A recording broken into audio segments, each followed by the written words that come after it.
Olá pessoal, vamos iniciar agora o nosso curso de preparação para a Escola de Formação Complementar do Exército. E o nosso objetivo é a preparação com conteúdo de História. Então, de acordo com o edital, o conteúdo de História, eu vou dar uma passada geral para que vocês tenham uma ideia de todo o conteúdo e depois nós vamos fazer uma introdução ao programa. Então, o nosso objetivo é a preparação para a Escola de Formação Complementar do Exército, uma escola que foi criada em 1989 e desde então tem concursos regulares. E nesse concurso, na área geral, nós temos História. E o nosso objetivo é a preparação de vocês para essa prova de História. Então vamos lá ao programa. O programa do concurso, ele é somente História do Brasil. E ele inicia com o Brasil Colônia, destacando-se que antes de entrarmos no Brasil Colônia propriamente dito, nós vamos fazer uma introdução ao Brasil Colônia. Por que uma introdução ao Brasil Colônia?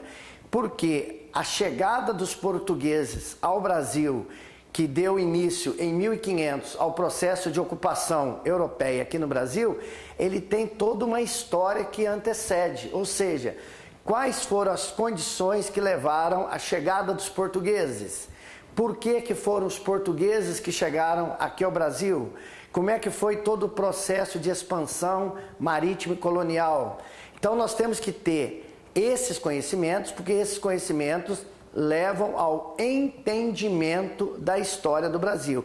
E essa história do Brasil começa bem antes do 1500. Ela começa na Europa e temos que ter também o entendimento que toda a nossa formação econômica, política, social, cultural, ela é também de base europeia. Então vamos lá.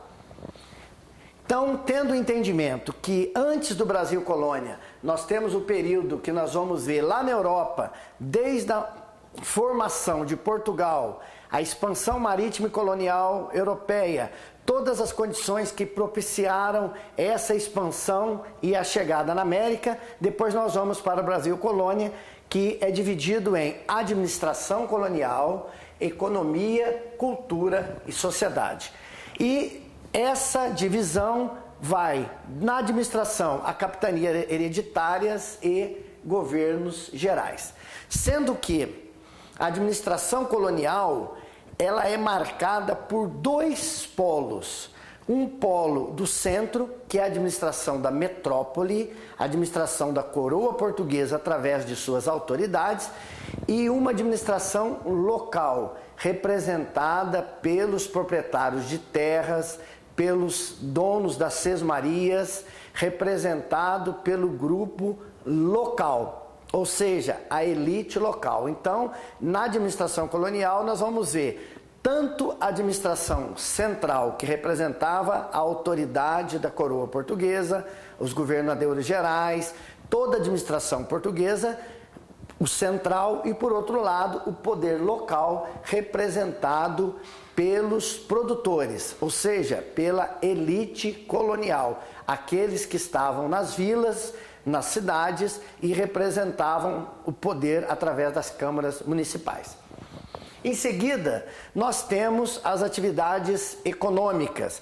Essas atividades econômicas é que vão dar a sustentação para a implantação da colonização no Brasil.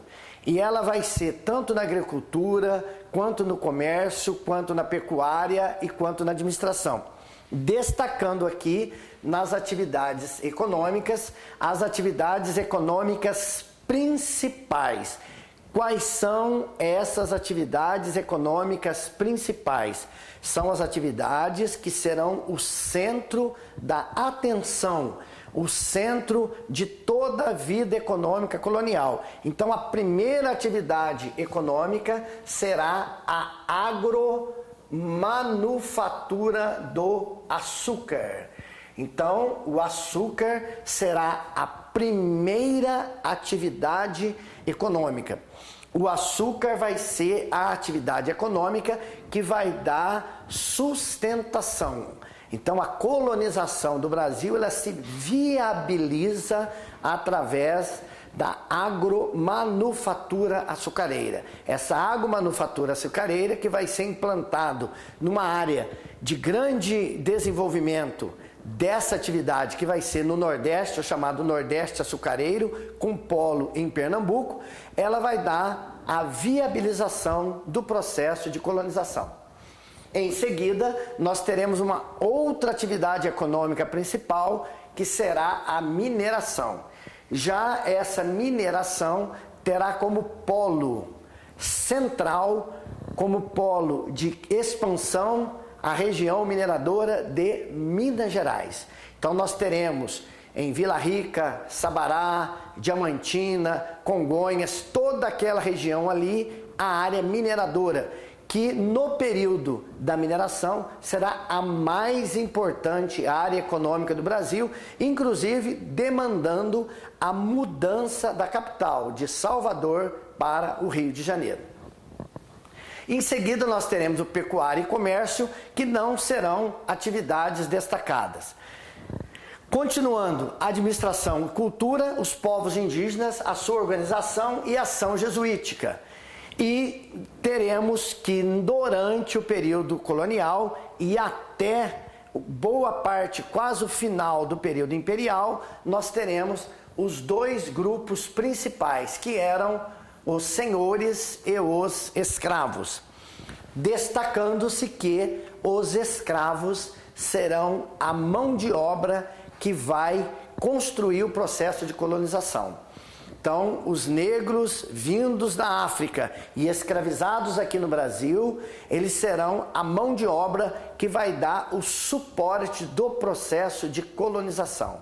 Então, desde a agromanufatura açucareira, a mineração e praticamente todas as atividades econômicas, eles estavam envolvidos. Então, nós vamos ter o grupo dos senhores e o grupo dos escravos.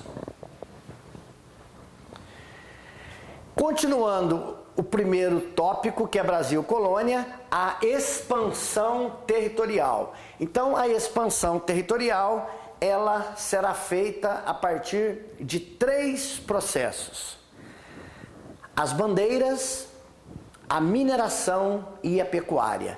Então, isso aí vai fazer com que o território brasileiro, que estava restrito a Tordesilhas, um acordo entre Portugal e Espanha, ele se expanda e nós tenhamos, no final do período colonial, praticamente a configuração territorial que temos no Brasil de hoje. Então, dentro do nosso programa, no período colonial, nós temos a expansão territorial e nós vamos ver que essa expansão territorial, ela foi feita dentro de 3 suportes: a mineração, a pecuária e a ação bandeirante. Em seguida, o exclusivo comercial português. O exclusivo comercial português representa a síntese, representa-se a forma como todo o sistema colonial será organizado. O sistema colonial será organizado a partir do Pacto Colonial. O que é o Pacto Colonial? O Pacto Colonial é o que define o sistema colonial, que na realidade é o monopólio pela metrópole de todas as atividades econômicas da colônia. Ou seja, a colônia era um monopólio da metrópole, através do exclusivo, que era o comércio da navegação, e através do estanco, que era o controle de todas as atividades produtivas. Os conflitos coloniais e os movimentos de rebeldes, de livres e de escravos do final do século XVIII ao final do século XIX. O que representa os conflitos coloniais? Os conflitos coloniais representam os movimentos de contestação à metrópole. Esses movimentos estão divididos em 2 grandes grupos: os movimentos nativistas e os movimentos emancipacionistas. Os movimentos nativistas são aqueles movimentos que queriam alterar aspectos da dominação metropolitana, mas não eram movimentos de independência. E os movimentos emancipacionistas movimentos que já tinham como objetivo o rompimento dos laços de dominação da metrópole e o estabelecimento de um novo Estado nacional. E esses movimentos emancipacionistas foram basicamente a Inconfidência Mineira, a Conjuração Baiana e a Conjuração Carioca. E já são movimentos que vão ocorrer no final do século XVIII. E em seguida, concluindo o período colonial, nós temos a transferência para o Brasil da corte portuguesa e todas as suas consequências e o período joanino. Então, o nosso período colonial, ele se encerra com a vinda da corte portuguesa para o Brasil. Então, encerrando o período colonial, se encerra o primeiro grande tópico do programa, com a vinda da corte portuguesa para o Brasil, e essa vinda da corte portuguesa para o Brasil é uma consequência direta da política europeia. Ela não tem relação com a colônia. A corte portuguesa se transfere para o Brasil como resultado das guerras napoleônicas, como resultado do conflito entre Inglaterra e França, como resultado direto do estabelecimento do bloqueio continental imposto pelo Império Napoleônico, que determinava que os países da Europa continental tinham que fechar os seus portos aos produtos ingleses. E como Portugal precisava, era dependente da economia inglesa, tanto para importação de produtos manufaturados e industrializados, quanto para exportação dos produtos coloniais, Portugal vai furar o bloqueio e será invadido pelas tropas de Napoleão. E para não ser capturado, a família real e toda a corte se transfere para o Brasil. E essa transferência muda radicalmente a história do Brasil. Então nós podemos dizer que a história do Brasil, antes da vinda da corte portuguesa para o Brasil e depois, ela se divide em dois grupos, antes e depois da transferência da corte para o Brasil. E essa transferência vai construir as bases da fundação do Estado Nacional Brasileiro, e esse Estado Nacional Brasileiro será um Estado unificado, ou seja, não vai haver uma fragmentação territorial, como houve na América Espanhola, e a solução encontrada para essa manutenção será a solução política da monarquia. Então, com isso, nós encerraremos o nosso primeiro grande tópico do programa, que é o período colonial. E o segundo período é o período monárquico. Esse período monárquico, ele pode ser dividido em três grandes fases. Então, o Brasil monárquico, que inicia-se em 1822, ele pode ser dividido em três grandes tópicos. Primeiro reinado, de 1822 a 1831.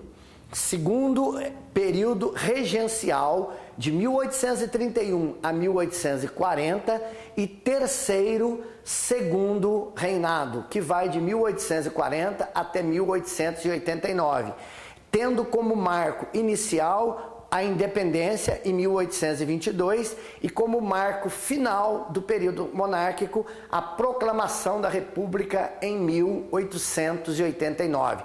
Então, o segundo grande bloco do programa é o período monárquico. O primeiro grande bloco é o período colonial, o segundo grande bloco é o período monárquico.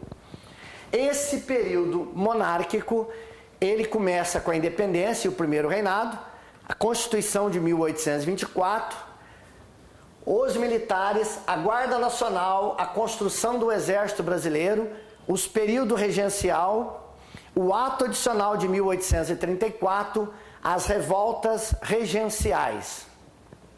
Em seguida, um período monárquico marcado pela centralização e pela descentralização. O que representa a centralização e o que representa a descentralização?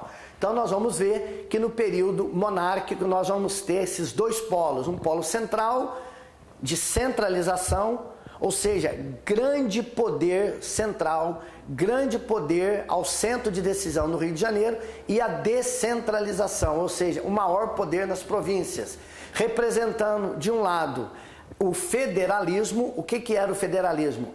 O maior poder às províncias, e unitarismo, o maior poder central. Então, nesse nosso primeiro bloco, eu apresentei para vocês, em linhas gerais, o nosso primeiro grande tema do programa, que é sistema colonial, período colonial, e uma parte do segundo, que é o período monárquico. Então, até o próximo bloco, aonde nós vamos continuar apresentando o programa da Escola de Formação Complementar do Exército. Então, até lá, muito obrigado.